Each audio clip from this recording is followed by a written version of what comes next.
غزہ شہر کے القدس ہسپتال، جہاں بڑی تعداد میں بچوں اور عورتوں نے پناہ لے رکھی ہے، اس کے اطراف میں بمباری کی اطلاعات موصول ہو رہی ہیں۔ اسرائیل نے اتوار کے روز ہسپتال انتظامیہ کو بلڈنگ خالی کرنے کا الٹیمیٹم دیا تھا۔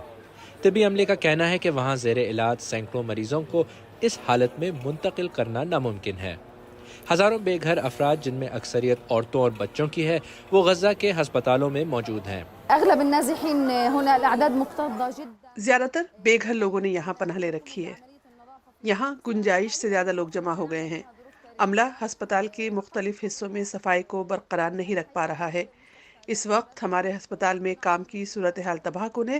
ہمارے پاس بنیادی ضروریات کی تمام اشیاء کی کمی ہے۔ پانی کی شدید قلت ہے۔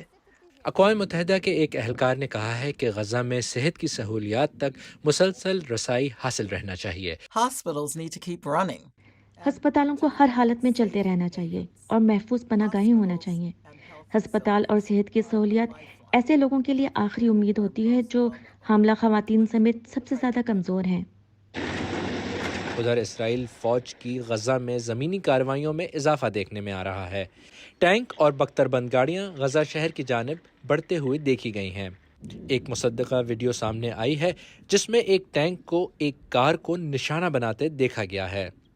3 ہفتے قبل حماس کے اسرائیل پر حملے کے بعد اسرائیلی کارروائیوں میں ہزاروں فلسطینی مارے جا چکے ہیں۔